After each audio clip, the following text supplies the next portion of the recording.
Okay, you guys went ham sandwich and ordered so many lunar dials in the pre-sale there. Like, I was like, oh my God. You became entire ham hoagies, is what you were. What's a ham hoagie?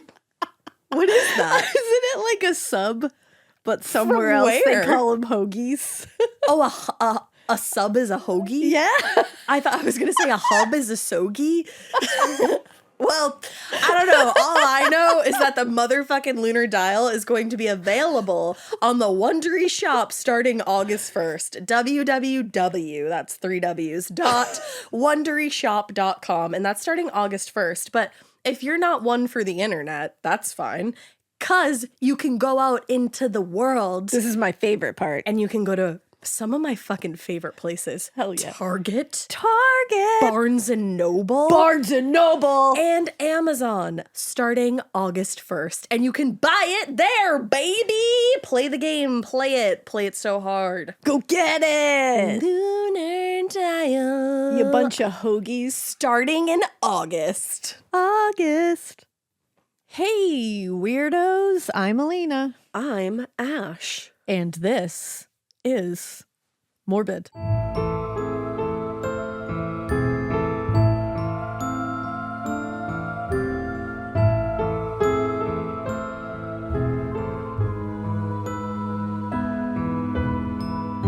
Look at you following my lead.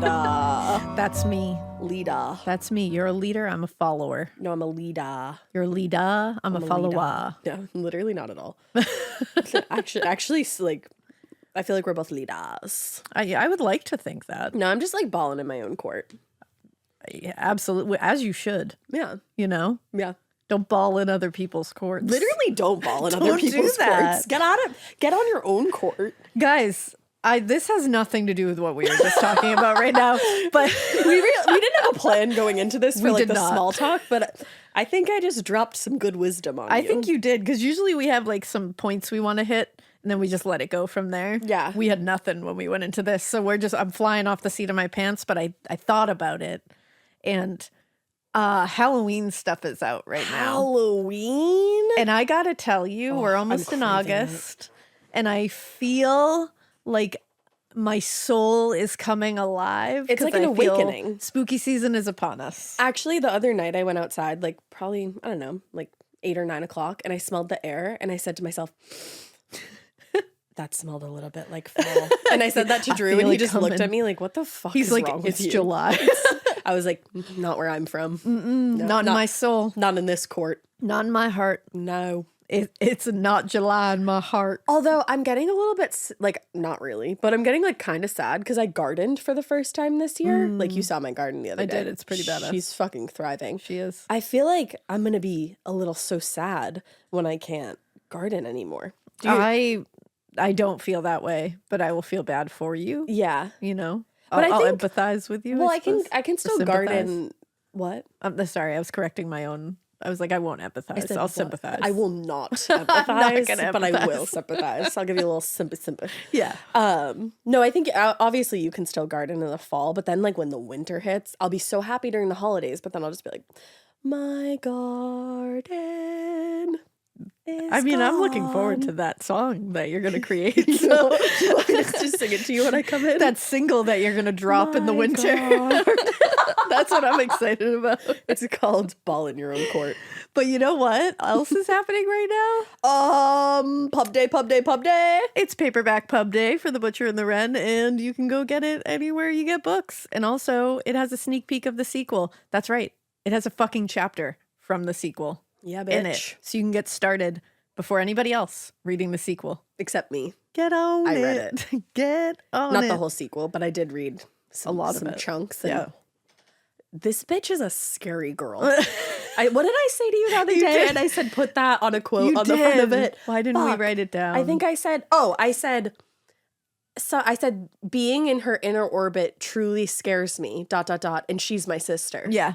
And I Yeah. thought that was a great quote. Yeah. It should be on the book jacket. It was something like that. I think it was a little bit better, to I be liked honest. it. But either way, it's fun to have another pub day. Pub Yeah. days are fun. We're gonna You go guys have sign. been fucking amazing buying the book and buying the Yeah. paperback and just giving me all kinds of like support and just like Support. hoorah, you know, and I Do they appreciate give you a lot it. of hoorahs? I feel the hoorahs. I like that they for really you. give it to, and I love you guys for that. Hoorah. You know, hoorahs. Who fucking And, rah? yeah, so go get that paper book. Paper book. Paper and book, paperback paper even. book back, you know? Paperback book even, if you feel. Get that as well. And guess what? By the time you listen to this, Alina will have gone into Targets across not the whole state or even Just a half of few. it. She's going to go Some into of Target though, and she's Yeah. going to sign some books. So if you're lucky enough to go into a Target that Yeah. Alina signed the book in, you could buy that signed book. could have that book. Yeah, it works like that. That's So, never yeah. happened to me. I've never gone and bought a book that like the author signed. So I feel like that's a special moment. Oh, I'd be excited for authors that I love, but it's wild to me that people feel that way about my signature. I was which going to say, I appreciate. This is a crazy sentence. You're an author that people love. Yeah, that still hasn't sunk in there. Still has not sunk in there. I have just to end our little chat in the beginning, so we can get to the case. No, never end it. Never end Don't it. end our We'll just chat. Keep going. No, I was just gonna say, guys, go read The Troop by Nick Cutter. It's a She's really been good talking book. about that a lot. It's a great book. I highly recommend it. It's pretty brutal. So Didn't even Stephen King say something about it? Stephen King said it scared the hell out of him. So that's what drew me to it. That's And big. I thought Nick Cutter is a great writer. I thought it was phenomenal. I'm still chugging my way down the Paris memoir. So I feel like we're gonna be years later. You're gonna be like, I'm almost done with that. yeah, I'm trying to start reading for leisure again because we read a lot for work, obviously. So I'm trying to read for leisure again, but it's not really It's tough. It's not really working out for me. It's tough to shoehorn it in there sometimes in the schedule, but it's important and it feels great. It does. Feed your Words mind. and books and smells of them. But Yeah. are you ready to start talking about the rotten meat smell again that was going down in the Smurl house? I am always ready to talk about the rotten meat smell that's going down in the Smurl household. Let's go. It's really the only way I could transition to this new conversation that we're about to have. Yeah, there's no real segue. I'm pretty sure we're leaving most of the rotten meat smell in part 1.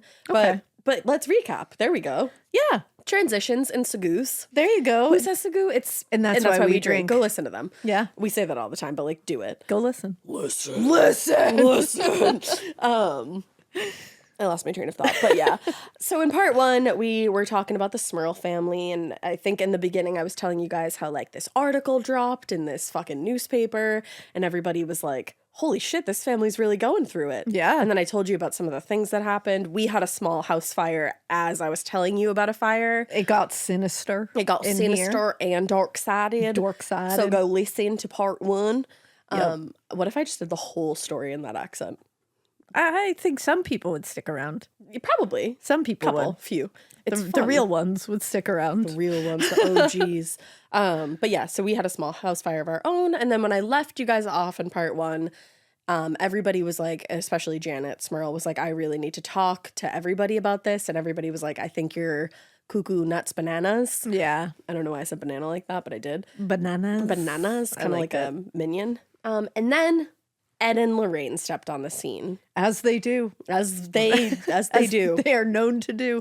So as soon as Ed and Lorraine showed up, and you know, it was clear to the Smurls that they believed in whatever was going on in the house, that was a huge sigh of relief for them, because That is something they provide. a huge sigh of relief. They provide unwavering support. Do you speak from personal experience? I just feel like if you're gonna have something like this happening to you, Ed and Lorraine are gonna come in and they're gonna go, "We believe you." they're gonna say, "Breathe easy, baby." Like no one else will probably do that, or some people won't. But like Most people Ed and didn't. Lorraine are gonna come in and they're gonna be like, "We believe you." So they at least give you that And at sometimes the very least. they're gonna bring their friend Rosemary, who also believes in you. Yeah, and I mean, it's not real if Rosemary doesn't believe it. So as soon as she comes in, I'm like, it's real. Only with her baby, though. Yeah, absolutely. Yeah.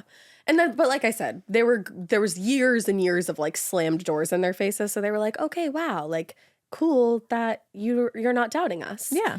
But at the same time, the Smurl started noticing that having paranormal investigators in the house was actually pissing off the vibes a lot more. And things started to seem like they were getting worse. Oh no, Oh my God. they were getting worse. Throw me out a window at this very moment. I won't do that because I love you, but that was pretty rough. It was pretty rough. I also didn't write that, so I don't know why I said No, that. sometimes it just happens. I feel that. I feel like I have to go shower or something. A lot of times my mouth will say something in a way that I'm like, I didn't intend to say that at No. all. The other day, actually, I literally just came up here and I started to talk and I was like, Can confirm. and I was She like, did do that. that's not what I was trying to say. That's accurate. Yeah. I used to do that when I waitress too. I would just walk up to tables and not be able to talk. I love that. And they were like, hey, girl. Hey, girl. But anyway, You okay? the most disturbing event that the Smurls went through was on June 21st, 1986, after the Warrens had already started their investigation. They had eaten dinner together as a family, watched a little movie. They were having a fam-bam night, Adorable. seemingly with no disturbances. They put the kids to bed with no issues. They went up to bed themselves. They went to sleep. It was great. Great Yeah. night. But a few hours later, after everyone else had fallen asleep, Jack, Daddy-O there, Jack. Jack the dad, woke up out of a deep, deep sleep. And he said he woke up with what felt like a violent jolt. Oh. He said, at first I didn't see anything at all. I just felt this tremendous sort of panic. I wasn't sure if I was having a nightmare or not. And like, so this is wild, this next part. And I actually can't believe that I personally have to deliver this to you. Oh. But it's part of the story. And my journalistic Integrity. truth is driving me forward. It is. So he Strap in. essentially... Oh, Mikey is preparing. Mikey knows what's next because Mikey and Dave spoke about this. Oh, no. So Jack woke up to a ghost straddling him. Okay. And he said that the figure was mostly human, but the woman also looked like she had some sort of scales, like on her skin, almost like a snake. And her skin, he said, was almost like a translucent white, but like with the scales, of course. Ooh, and he told author Robert Curran, who I talked about in the first part, she had long, white, scraggly hair, and her eyes were all red, and the inside of her mouth and her gums were green. Some of her teeth were missing, but those she had were very long and vampire-like. Is she a succubus? Is that what's happening here? Mm-hmm. Oh. He claimed that the woman had some sort of hold over him that was like literally paralyzing him, almost like sleep paralysis, but he was not sleeping. Ooh. And he realized what was happening, and when he did, he just froze in terror.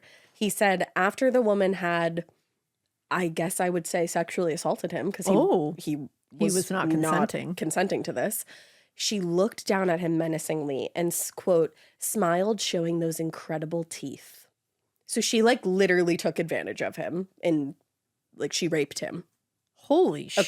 According to him, that's what happened. A scaly, white, translucent woman with sharp, spiny, some teeth. And red eyes and scraggly eyes. hair. And then she smiled afterwards. And then later, he described himself as being sore. And he said, my God. like really sore, like from... Like he had been assaulted. Yes, exactly.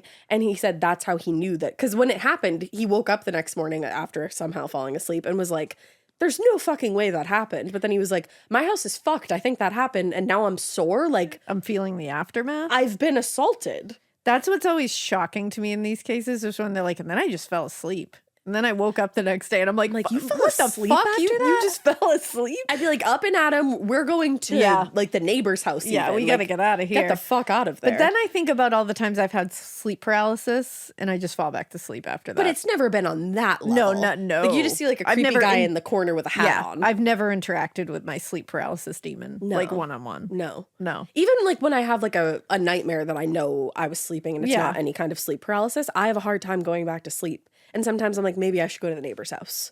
I should just Maybe leave. it's not safe here. Yeah. It wasn't But safe there. no. If you do read Robert Curran's book, which I'll link in the show notes, and I mentioned it in part 1 too, he goes a lot more into that specific instance. I kind of just wanted to Zhuzh over it. Yeah, it's very dark. So you get the details in the book. Yes, go read the book for sure.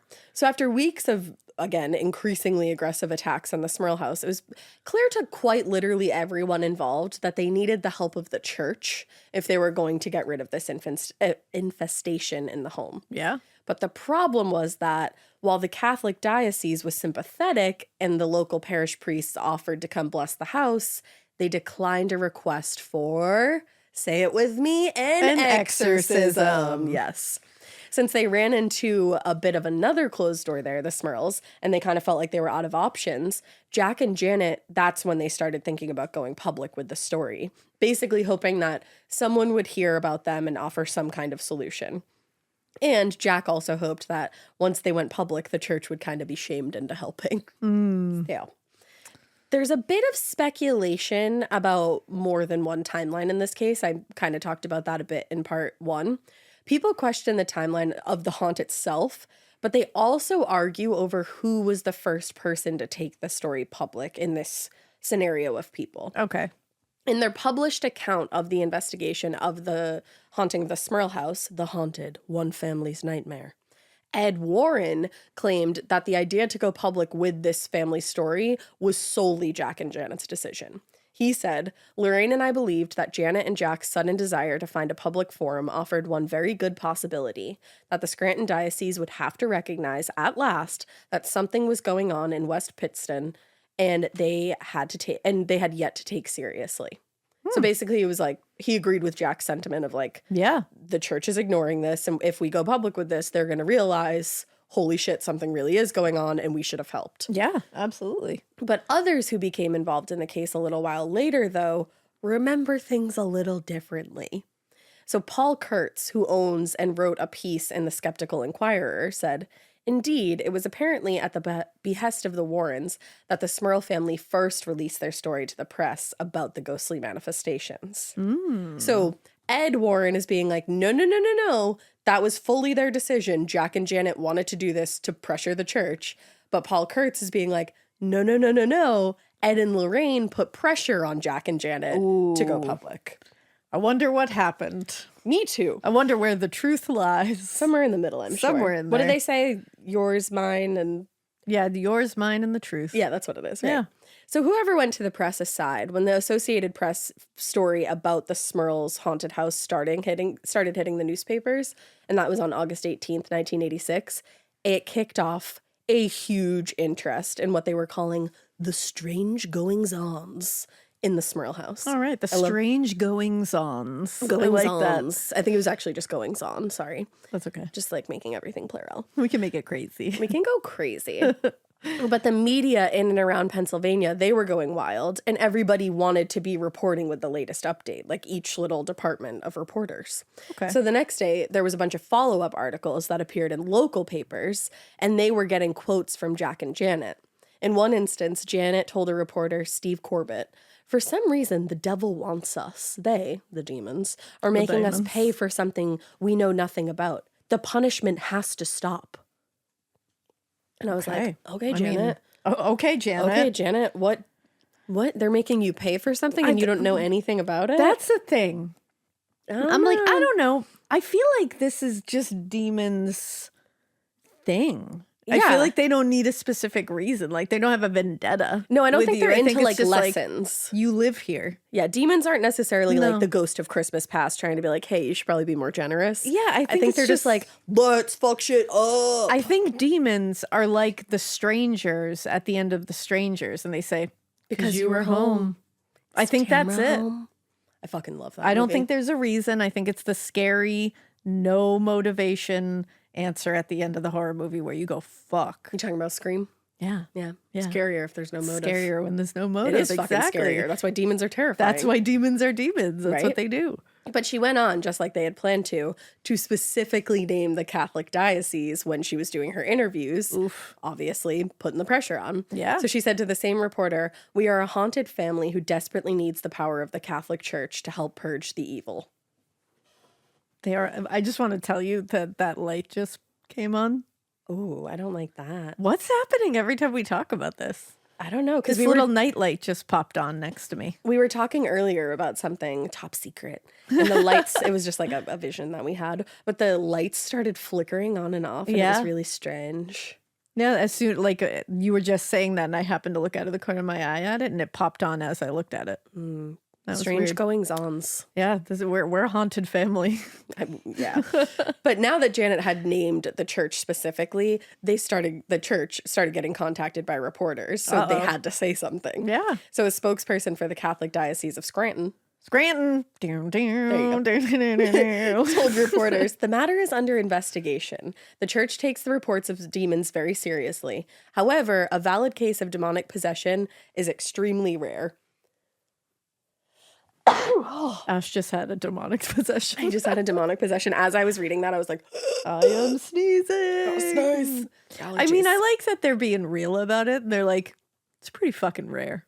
It's rare, and they're like, they're yeah, not we're saying, taking you seriously. We're not saying it doesn't happen. We're just saying it's like It's rare. Not everybody gets a demonic possession. They're like, the Smurls are not cool enough for a demonic possession. Yeah, they're like, the Brendans over there, they're cool enough. Yours for is that. a common haunting. It's just But the really rare ones, there's only a few of them. cute of you to think you're so haunted. Cute of you to think you're so haunted. But now that the case was getting more and more attention, Ed and Lorraine were getting interviews with the press too. Of course they Ed were. Warren, he would always stand by Jack and Janet, during their interviews too. And Ed told reporters, the Smurls are truly a family coming under visual attack. The ghost, devil, demon, whatever you want to call it, is in that home. Ooh. And he pointed to the 1973 Exorcist, like the movie, Yeah, and said, yeah. he said it was only evidence that added credibility to the Smurl story. He said it was based on a true case of history of a boy from Mount Rainier, Washington, back in 1949. I was there, but as a young man only in my 20s. Nobody paid much attention to me. Yeah, no one pays attention to a young man in his 20s. I was like, what, Ed? What are you trying to say there? He's like, what? He's like, proof of the Exorcist. Fun fact, I was in Mount Rainier, Yeah. but nobody cared about me. He's like, yeah, I was just a young man in his 20s talking about exorcisms and Like, you know how they fly under the radar. So it's like- like, I don't know. I feel like you're talking about two things that are simply not connected and trying to make some kind of connection out of it. But go off, King. Go off, you know? But according to Ed, the family who lived in the Smurl house before the Smurls moved in, they were the ones responsible for, quote, the first of the 4 paranormal stages, Oh. which he referred to as the opening. That's the first stage, the opening. I do love the theatrics. I fucking love I do. them. I love it. Now, he wasn't able to provide a ton of details because he didn't want anyone getting sued. No, but of course not. But he claimed that the previous occupants had, quote, allowed the doors to open up that allowed the phenomenon to occur. Which, like, lots of big words going on, lots of, like, Sounds pretty blamey.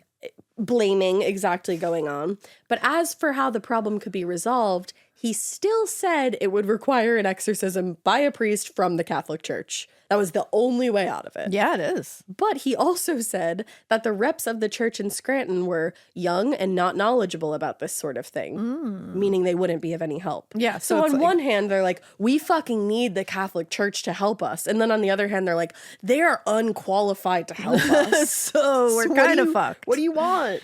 Ooh. But pretty much every day that went by, more and more articles were being written. The Smurls were being featured in newspapers across Pennsylvania and even further than that at this point.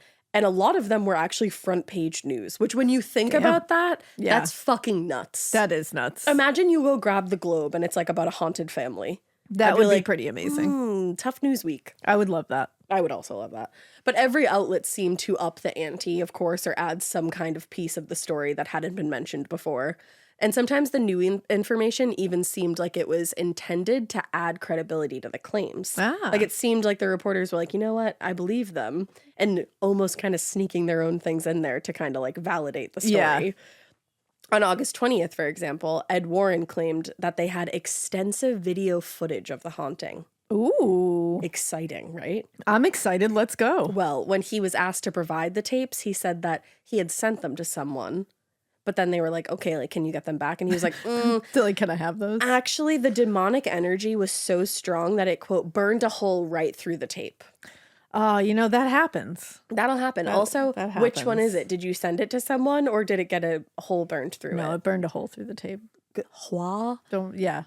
No. They're like, how it is. You know how just like things burst into flames, kind of like Jack watching TV. I mean, we Yeah. do know how things burst into flames these days. That's very but true. And how do you argue with that, though, at that point? Like, at that time, you're just like, yeah, I guess.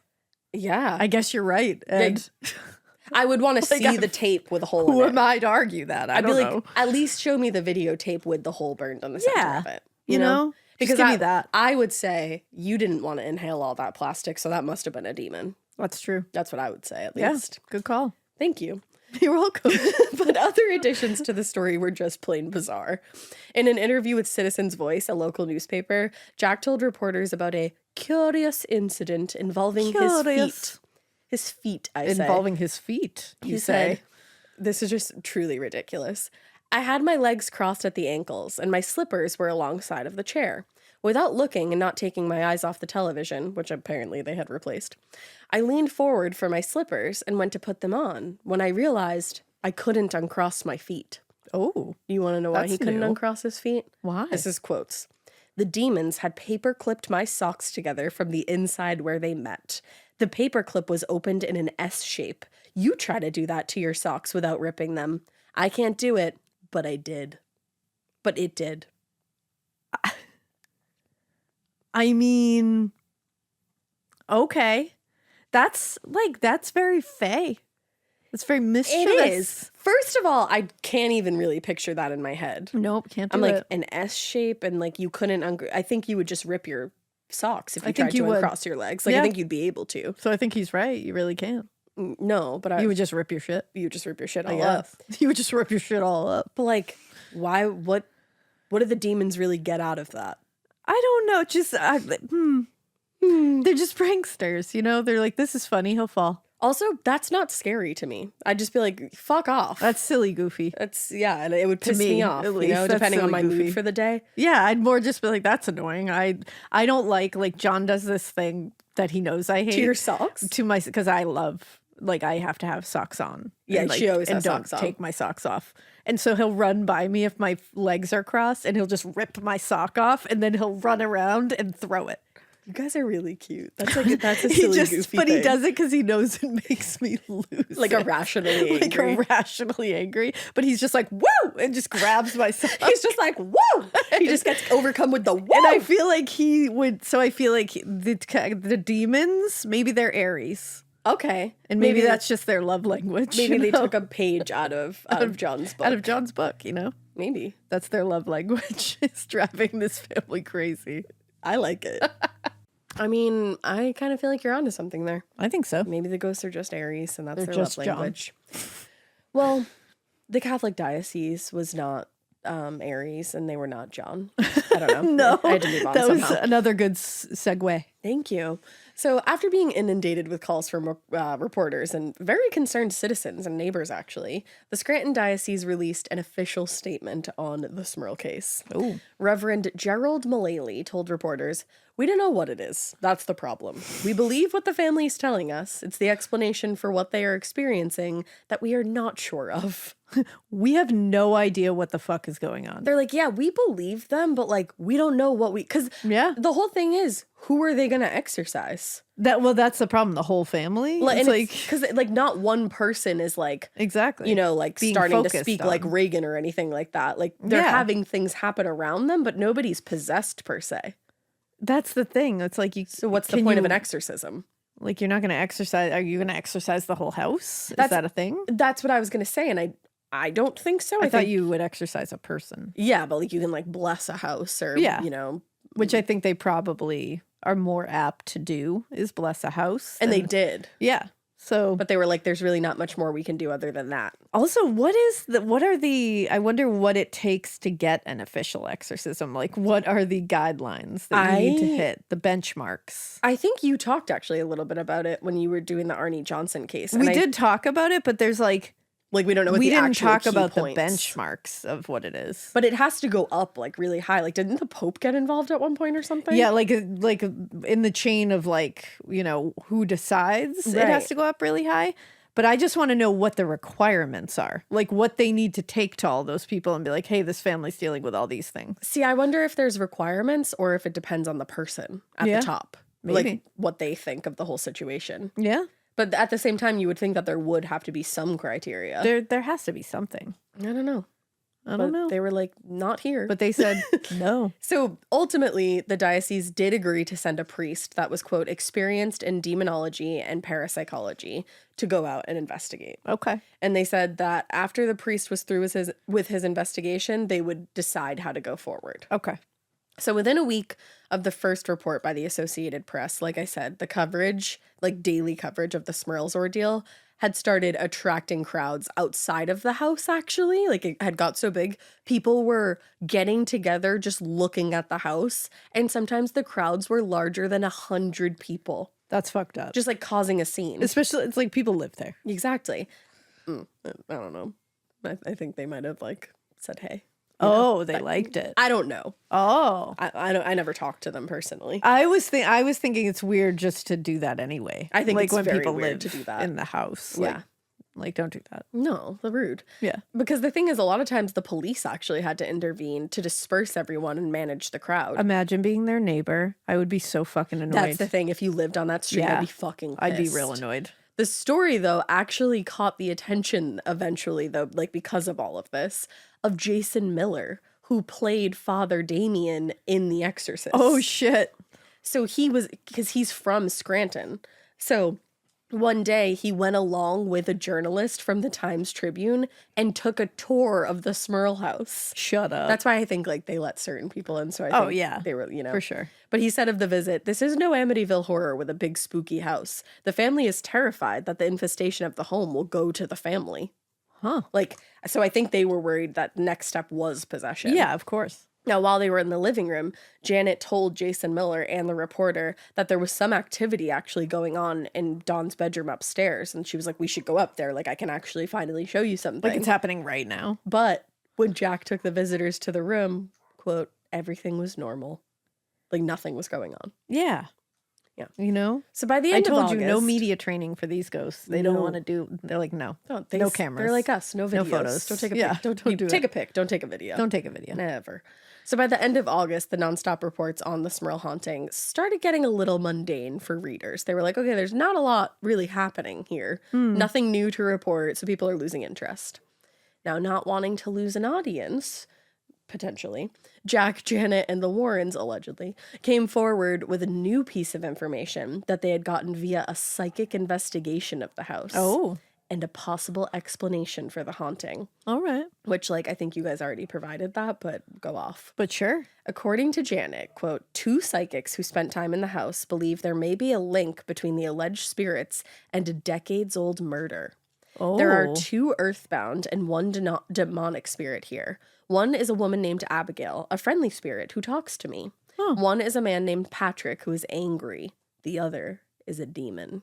Ooh. So the psychics told Janet, allegedly, that almost 100 years earlier in 1898 or 1899, Patrick had murdered his wife, Abigail. Oh, shit. And she went on, the psychic, to explain, quote, "He was supposed to have been hanged nearby and buried here. Now he's afraid to go into the spirit world because he thinks he will be punished." As he should. As he absolutely should. I also was like, why was he going to get buried on his own property? I was going to ask that. It's only legal in some places. I don't know okay. about Scranton. But And unfortunately... in the 1800s, who knows? Truth. Unfortunately, though, there's literally no documented evidence whatsoever that either of those people existed or were real, or any evidence that says a murder or an execution took place in that, regarding those people. Okay. So, next. So there's that. Mm-hmm. All right. Now, while the Smurls had gone to the press initially to draw attention to their predicament, and as they claimed to get help from anybody who had similar experiences, after a week, the nonstop coverage was starting to take its toll on even the Smurl family. Yeah, of course. Jack told reporters, "It's just getting a little crazy. Do you know we have people climbing up the tree outside the house at night trying to look in the windows? Yeah, it's that's insane." fucked up. And they have kids. Yeah, and like younger kids too. Yeah, that's fucked up. Not cool. And they have 4 girls, you know? It's like, that's get it scary. together, people. Now, even worse than that, though, people were now starting to criticize the story and were talking amongst themselves, questioning the validity of what the Smurls were claiming. And Jack said, "We're starting to read things that have no truth to them at all. Some people have questioned our integrity. I don't like that, because we're honest people. We never thought it would run away like this." You wanted to be in the spotlight a little bit. I know. Unfortunately. So as public interest in the case began to slowly die off, the voices of the critics and skeptics were growing louder. Oh, no. But not all of them were accusing the family of dishonesty or fraud. Stephen Kaplan, the director of the Parapsychology Institute of New York, actually said it was a bit more involved than that. He was like, I'm not trying to make fun of this family. He said, "What you have here is someone taking a cause of psychokinesis and blowing it up into a story about demons." Yeah. He actually believed a lot of what the family had said about the attacks going on within the home, but where he differed from the Warrens, however, was how it came to be, the cause. Okay. For one thing, he didn't believe in demons, and for another, he was suspicious of the Warrens' involvement in the case. he had actually investigated the Amityville case himself, and he didn't think that case had anything to do with demons either, and nor do I. But and that's why he was worrying about the Warrens' motivations going public with this case too. Because he was worried it was all going to take kind of a similar path To the Amityville case. Yeah. And he said, normally when you investigate a case like this, you don't publicize it. No, Like, that was his main issue. that makes Okay, so making our way to Reverend Alphonsus Trebold, obviously. Downtown, yeah. What a fucking name. Yeah. The priest from St. Bonaventure University? Yeah, he was invited by the Scranton Diocese to investigate the matter. Like I was saying earlier, they were like, we're going to send a priest out there. He's going to investigate, and we'll decide how to move forward.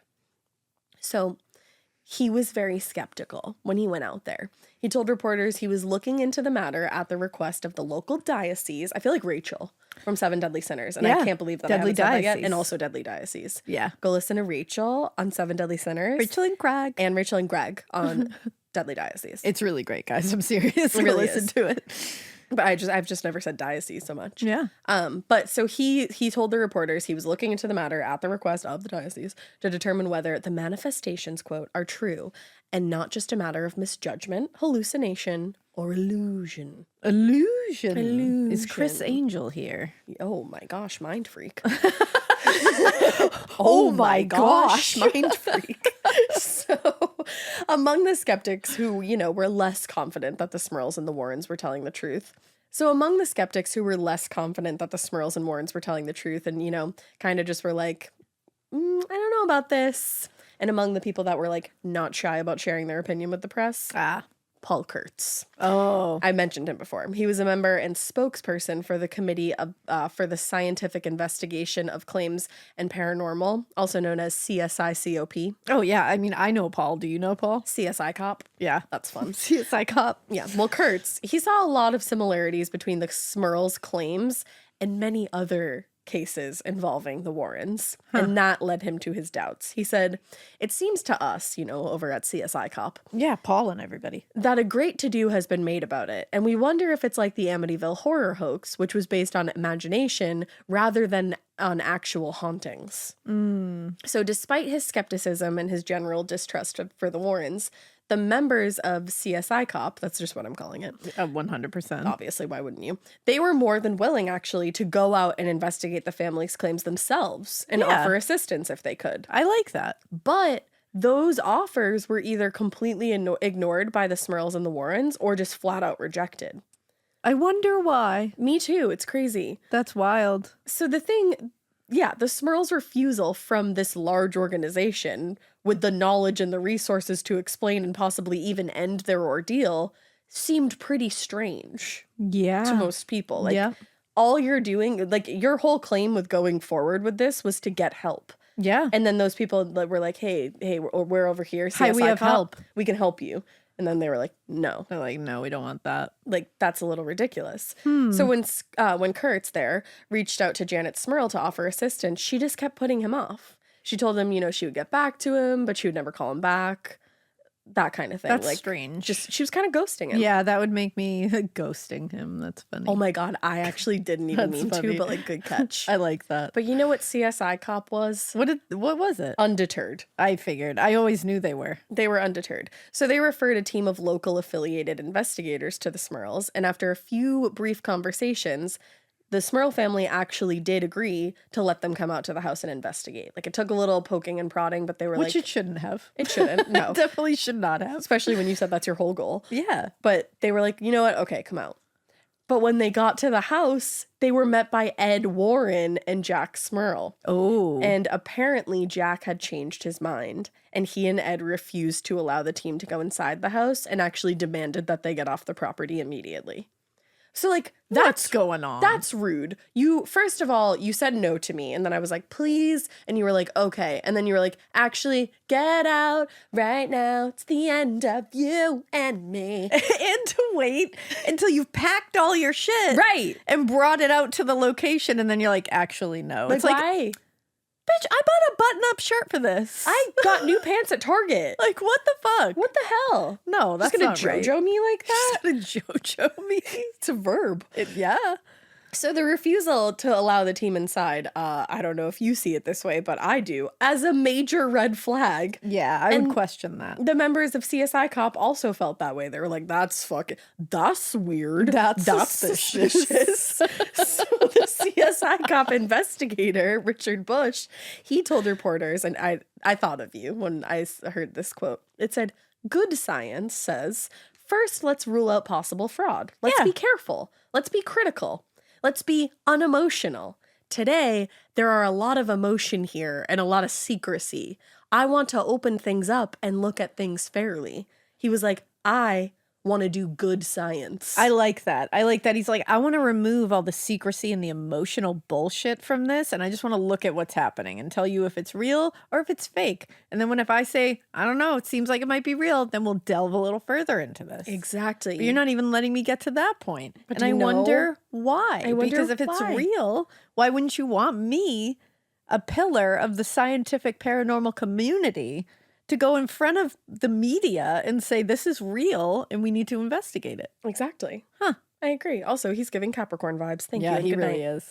But so that's the thing. Their refusal to allow CSI Cop into the house, not enough to stop the organization. Like I said, undeterred. Yeah, they're a Capricorn. So what they did, they are, as an organization, a Capricorn. you cannot tell them no. Can't stop them. So what they did was they just started organizing. No, they didn't start. Well, they probably did organize some things. And then they started investigating off the property, off site. And they came to several conclusions about the Smurls' claims.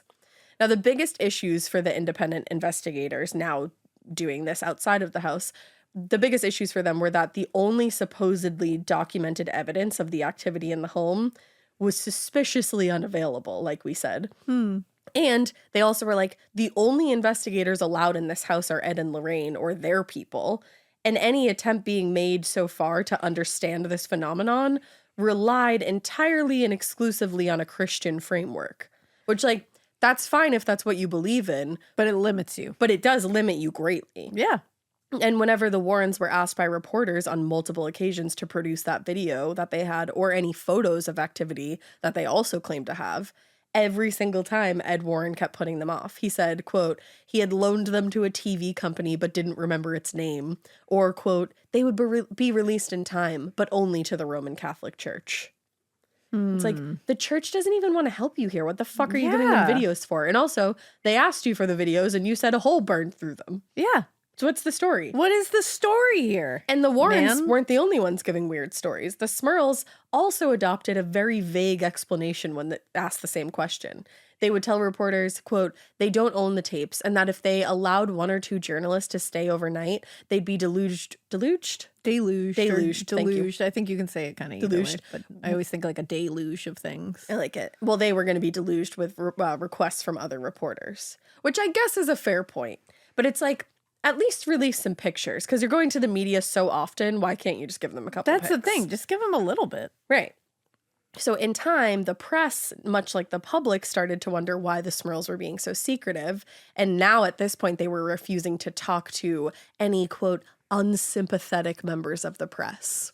Ooh. So, like, the number one people you don't want to piss off in the story like this are the press. Yeah. Especially when they were helping you in the beginning. That's the thing. And when Janet Smurl was asked about all of this during an interview with an ABC News program featuring Paul Kurtz, our guy, Janet claimed that she actually had contacted CSI Cop a year earlier, but it was that organization that had told her that she had been watching too many late night horror movies. Oh. Remember I had said that earlier? Yeah, that's not good. That's not good, but she didn't have any proof of that. Well, that's the thing. And also, it's okay to be skeptical at first. This is your chance to shine. Exactly. This is your chance to prove them wrong. Like, wouldn't you want that if you are very confident in your own truth? Right, exactly. That's know? the thing. But she was pissed off about that, and she was also pissed off that they suggested that she see a psychiatrist. Okay. Which I can see why, like, she would find that insulting in the manner in which it was said, I suppose. Yeah, well, and some people just don't want to be told that. Exactly. So it's like, But during the interview, Kurtz actually said that was completely false. He said, although this sounds like good advice, we have no record of having received such a call. We invariably ask that the caller send us a letter giving all the facts, and we have no such letter on file from the Smurls. I mean, whenever you ask for proof of something over and over again and they don't provide it to you, it's weird. probably fucked up and like, I don't know. It's weird. I It's don't know. When suspicious. someone's not willing to provide the receipts, but they have them according to them, I don't know about it. I don't like it. I don't know about it. I've been in that position before, and I've been like, show me the proof. There's been several times that I think we've both seen this happen. Yes. Where you're like, show me the proof of that. Show me that actually happened. And they're just like, And then I do what Carrie and Laura from Sup, another great podcast you should listen to. Truth. You just say, so you say. So you say. So you say. So you say. So you say. But some people run with it. Yeah. Yeah, know? they do. But now that the Smurls seem to be gaining a more, adversarial tone with anybody other than Ed and Lorraine Warren, and more inconsistencies were starting to build within their story, this was when the press shifted their tone publicly, and even the public itself started even gaining more suspicions. Yeah. I mean, I could see that. So according to Jack, the surgery caused short-term memory loss, and that the operation had no bearing on his family's claims that the house was possessed by demons. He was basically saying two completely separate events. Yeah. Okay. And as for why they had become so closed off at this point, he told reporters, Jack, if there's action taken in this house, it's got to be from a religious point of view. So he was like, basically, I don't want anybody investigating this that is not affiliated with or believes in the church. Which, like, Okay. again, I think you're limiting yourself. Yeah. I mean, that's just a limited scope. Right. Is all. When you're only looking through one lens, it's hard to see anything else. And you're not seeing the forest past the trees at that point. Exactly. And so skeptics and all the press and everybody that was starting to get pissed off about this, they obviously disagreed. And also, so did a psychiatrist named Dr. Robert Gordon. We got a doctor up in here. Dr. Gordon. Dr. Gordon. Not the one from Saw, I don't think. What's that that? Carrie Elwes played. Oof. Well, in a prepared statement written on behalf of CSI Cop, he suspected that the family might be suffering from a kind of shared hysteria, quote, similar to that prevalent during the Salem witch trials. Shared hysteria is fascinating. And We're going to cover more of those because it's a fascinating phenomenon. I think I agree with him in this particular case. It does and I kinda seem believe that way. in demons and I believe in hauntings. That's the thing. In this case, I think it might have been like a a bit shared of delusion hysteria. kind of thing. So, Do you think, and it's like, it kind of feels like they believe it. I think they believe Because I think it. that's part of shared hysteria and shared delusion. Right. Is they aren't lying. That's the thing. They're not like willingly being like, fuck you, I'm telling you a fabrication. Like they're not spinning you a yarn on purpose. They believe what they are telling you. Because that's the thing. I think there's multiple viewpoints on this story as a whole. And I think one of them is that they were telling the truth and that like they got fucked over. Yeah. I think another viewpoint is that like they were not telling the truth and they did this to get famous. Yeah, for sure. And then I think this is the viewpoint that I have. They did this because they were genuinely terrified and believed it. But I think it was a hysteria thing. A shared hysteria It was like, I think they truly did see those things that they thought that they were seeing. And it could absolutely be a little sprinkle of all three as well. I love a good smorgasbord. You know, it's kind of like a girl dinner. That's like a thing now. Where it's a TikTok thing right now. It is. And it's, you know, how like you just will throw together a dinner with like, you know, fucking chickpeas and some salsa tomatoes. and tomatoes, like just honestly, that's like a real dinner. Like just this is girl dinner of things. Girl dinner equals 3 cubes of cheese, a couple grapes, a Capri Sun, and a cookie. Oh, that's a girl dinner? Yeah. Girl dinner is just like random shit thrown together. But it can be like more than like 2 grapes, right? Oh my, it should absolutely It should be like more a than- handful. Yeah, like many grapes. Okay, I was like, is that what girl dinner is? No, it That doesn't it's mean like, small. It just means oh, okay. I thought I crazy had random. it wrong, and I was like, oh. No, your dinner It's like, I sounded don't like girl dinner. Your dinner sounded like an actually good prepared dinner. Oh, yeah. Okay, girl dinner is 3 Like- pieces of turkey, few cubes of cheese, A handful of grapes. a Capri Sun always. A Capri Sun sounds great. And like a Chomp's beef jerky stick. There you go. Just like some random ass shit. Yeah, just like whatever you can cobble together, that makes sense. Okay, I just thought I had the wrong idea of it, and I was like, No. oh no, am I like? No, girl dinner's great. I thought girl dinner was fun. No, girl dinner is fun. Okay, cool. And girl dinner is what you make it, so let's make it rock. It's whatever the hell you make it. But what was the point? Because I was saying the outcome of this, you were saying there's like really three viewpoints here, that they experienced this for real, they got fucked over, and they didn't get the justice they needed. Or that they outright lied to get the media attention and the fame out of it. They knew what they were doing. Bada boom. Or the third one is this shared hysteria where they really felt like they were experiencing these things and they were getting, it was just growing within their family. Exactly. And I was saying it could be like a little sprinkle of all three too, kind of like a girl dinner of all the various options. Whoop, there it is. But I knew there was a connection. Who are we? I don't know. And Dr. Gordon felt the same because he was like, Jack Smurl is not a patient of mine, so I can't comment on his personal health. I don't live there. But he did note that the surgeries and potential injuries to the brain often cause lingering symptoms that can mirror those of a psychotic disorder. Okay. In a letter he wrote, a shared tension might cause mass hysteria with shared symptoms, which could involve delusions or hallucinations. Okay. The family's strong religious beliefs in demonology might serve to bolster the delusional system of belief. Something terribly wrong may be going on in that family system that has nothing to do with demons. That's true. So I do think I slightly agree with that. Like I lean more toward that belief. I could see it. I have no fucking clue, but I could see that absolutely. Right? So while Kurtz and members of CSI Cop continued pushing to investigate the Smurl home and, continuing to investigate it on their own, the public and press at this point, so we've gone with them where they were happy and they were like so excited to read more about this, started wavering, had questions, then were met with kind of like, ugh, like I don't like that. Now they're just like, I don't give a fuck about this story at all. Because now you've overstayed your welcome. That's exactly what it is. You've pushed back on too many things, but then welcomed other things. So I think people get over that. Exactly. And they're like, all right, you know what? I'm just not going to give it the attention. Exactly. So these were like kind of like their final thoughts. Yeah. One neighbor told a reporter, they're trying to get a movie made in West Pittston. That's all. Pittston, excuse me. And then another neighbor, Bernard Radzvin, which is another fucking dope ass name. He lived a few doors down from the family, and he said, it's a lot of malarkey. There's people been living in this neighborhood 30 years and didn't have nothing happen. The kids, rather than the demons, are all that's screaming around here. I love Bernard Radzvin forever. I really love Bernard.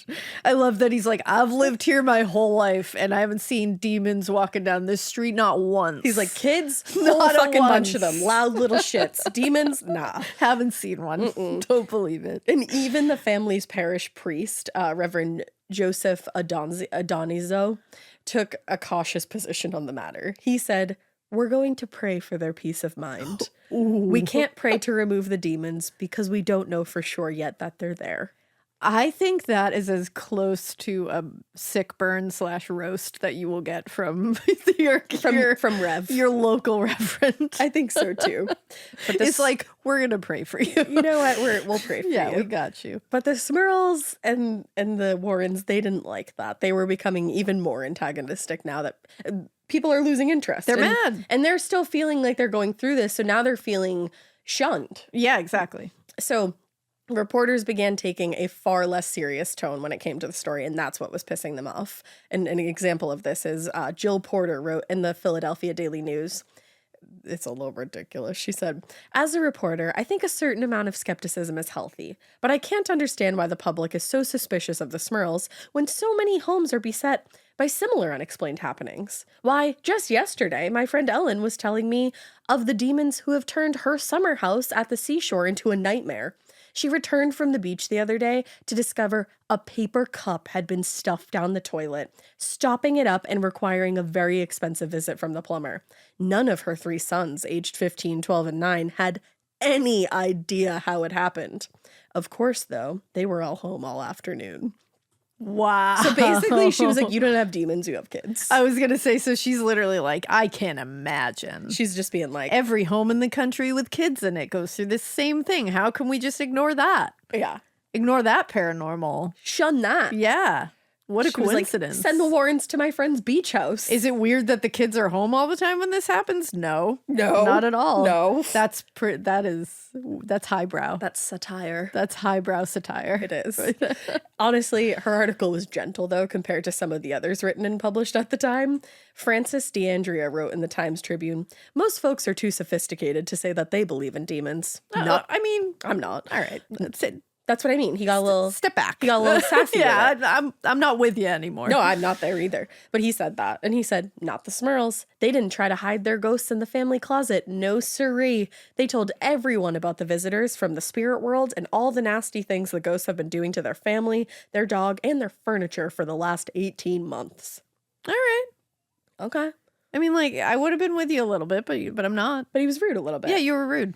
Now, Jim Collins, the reporter that had accompanied actor Jason Miller, who played in The Exorcist, into the Smurls' home less than a week earlier, wrote, at the tail end of a dull August, nothing churns up the small-town grapevine like having a neighbor who works in the local bubblegum factory announce that he has been sexually assaulted, I'll say, repeatedly by a crone-like ghost.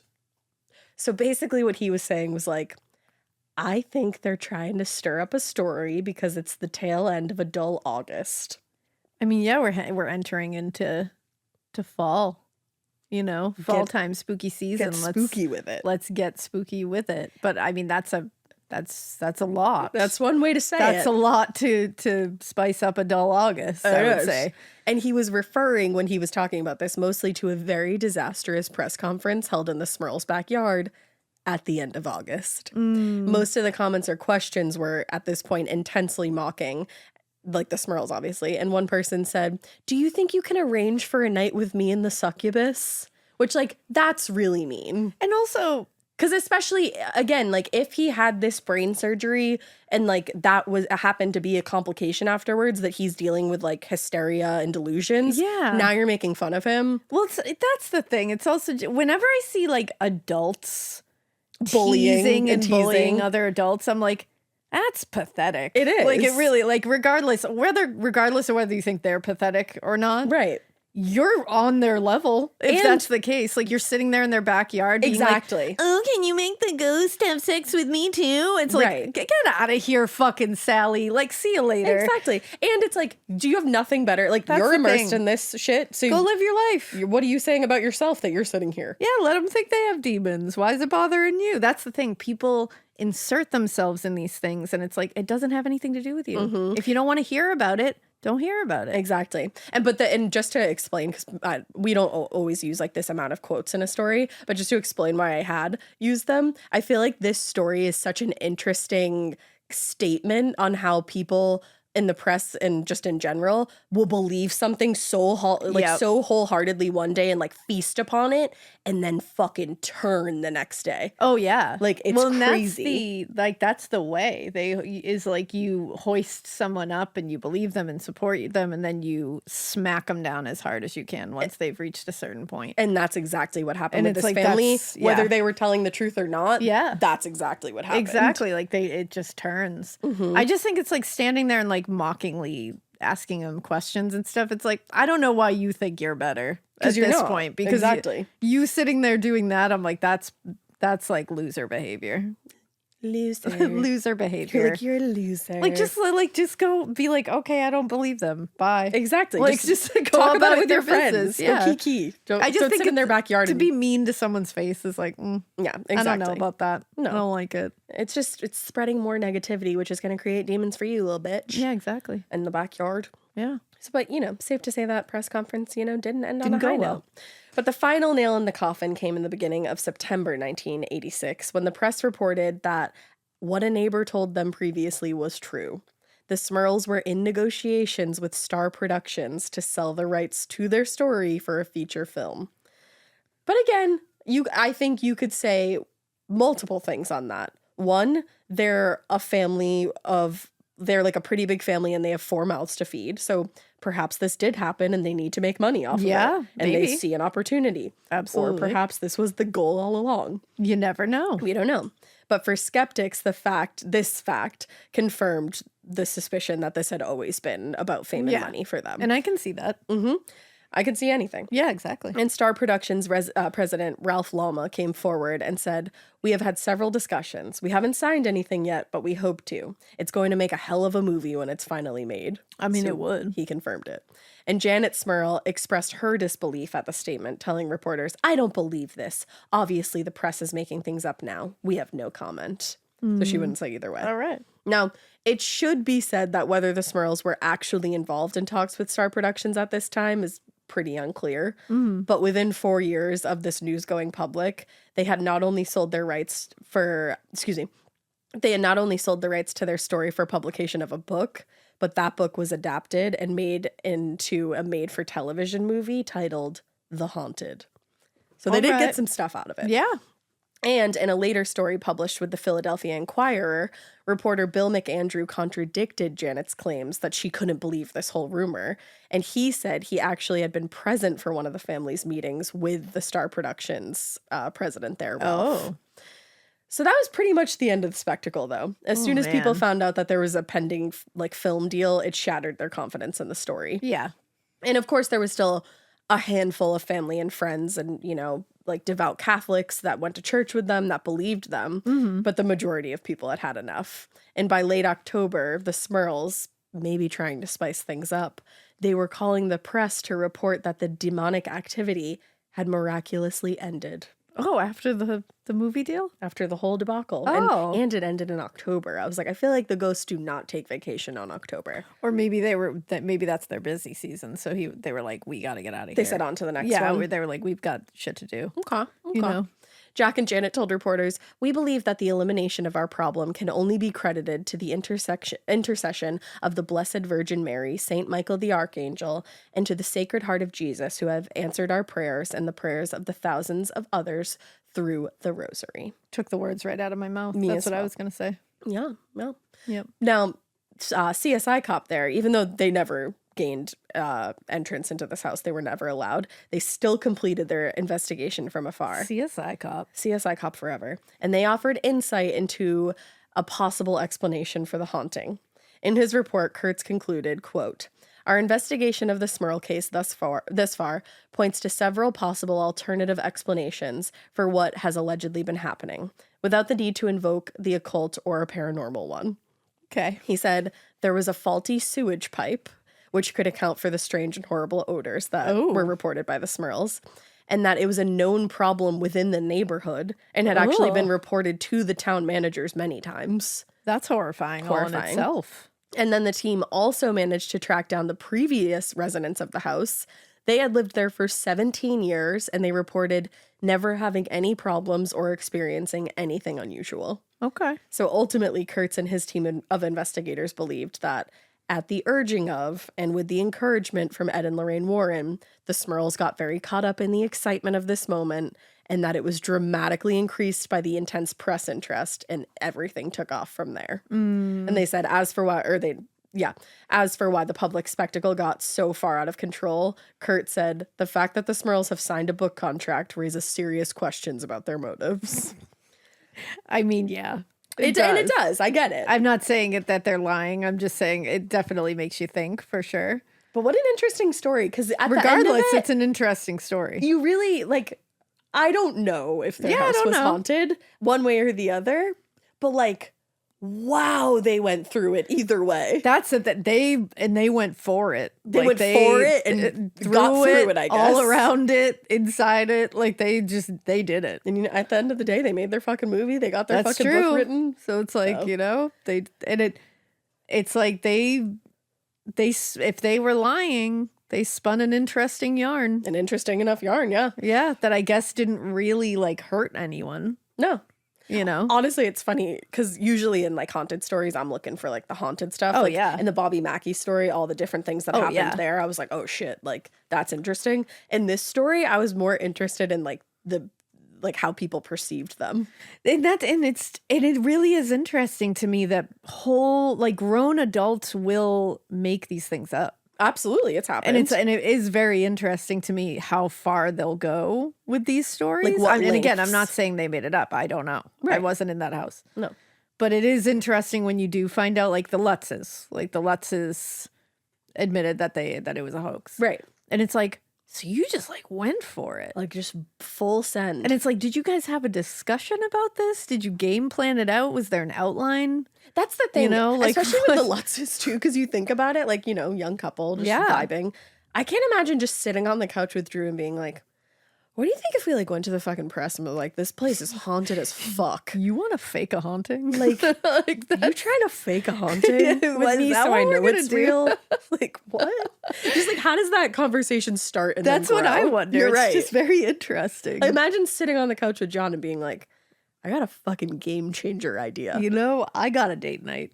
You want to fake a haunting? I got a date year all planned out for us. See how long we can stretch this thing? You like the press? You like the press? They're about to love us. It's so strange. It really is. But I don't think their game plan accounted for it going terribly, terribly wrong and everyone turning on them. I don't think so either. But what an interesting story regardless. Very interesting story. The Smurls. The Smurls. That's all I got for you. With a name like Smurl, it's got to be good. It does. So we hope you keep listening. And we hope you Keep it weird. But not so weird that you're mean to people and you doubt their story right off the bat. You know? Don't do that. It's rude. But like definitely investigate. CSI cop all the way through.